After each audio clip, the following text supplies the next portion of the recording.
Hi friends, welcome to sweet home kitchen. இன்றைக்கி நம்ம பார்க்க போகிறது பார்த்திங்க அப்படின்னா, நாட்டு வாழைப்பழத்தை வச்சு இடியாப்பம் எப்படி செய்கிறது அப்படின்னு தான் பார்க்க போகிறோம். ரொம்ப ரொம்ப டேஸ்ட்டாக இருக்கும். இந்த இடியாப்பத்தோடு நாட்டு சர்க்கரையும் கொஞ்சோண்டு தேங்காய் துருவலும் சேர்த்து சாப்பிட்டிங்க அப்படின்னா சூப்பராக இருக்கும். இப்போ பார்த்திங்க அப்படின்னா 1 டம்ளர் அளவுக்கு நம்ம இடியாப்ப மாவு, பச்சரிசி மாவு எடுத்துக்கலாம். 3 நாட்டு வாழைப்பழம் இன்றைக்கி நம்ம இதில் சேர்க்க போகிறோம்.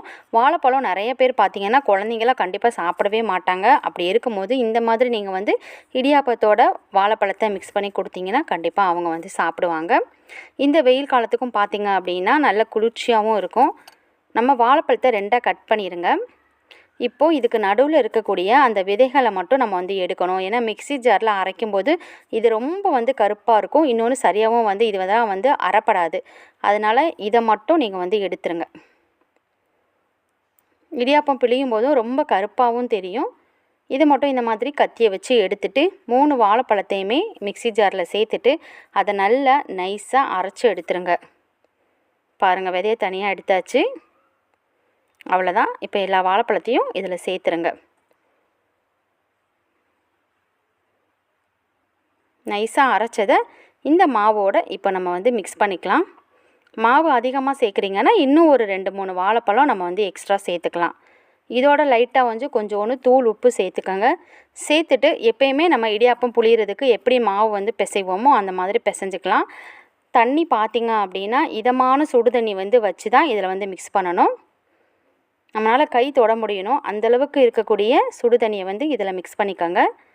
இதை அப்படியே நல்லா மிக்ஸ் பண்ணி உருண்டை மாதிரி நல்லா உருட்டி எடுத்துருங்க. வாழைப்பழமும் மாவும் பார்த்திங்கன்னா நல்லா ஒன்றோட ஒன்று நல்லா கலந்துருக்கணும். இடியாப்ப உரலை எடுத்து இதை நீங்கள் நல்லா பிழிஞ்சு எடுத்துருங்க. அவ்வளோதான். இப்போ இடியாப்ப உரலை வச்சு பிழிஞ்சிடலாம்.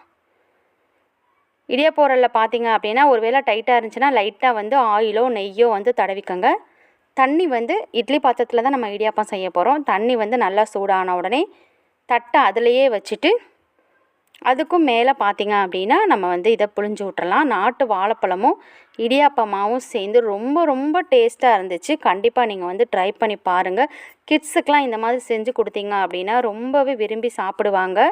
சுவையான நாட்டு வாழைப்பழத்தில் செஞ்ச இடியாப்பம் வழக்கமாக செய்கிறத விட இந்த மாதிரி ஒரு தடவை நீங்கள் இடியாப்பம் செஞ்சு பாருங்கள். ரொம்ப ரொம்ப நல்லாயிருக்கும். நம்மளோட ஹெல்த்துக்கும் பார்த்திங்கன்னா ரொம்ப நல்லாயிருக்கும். வீடியோ பிடிச்சிருந்தால் லைக் பண்ணுங்கள், ஷேர் பண்ணுங்கள்.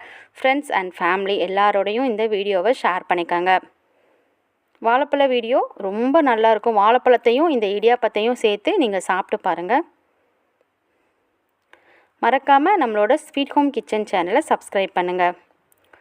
சூப்பரான காலையில் டிஃபன் ரெடி. வீடியோவை மறக்காமல் எல்லாருக்கும் ஷேர் பண்ணுங்கள். தேங்க்யூ.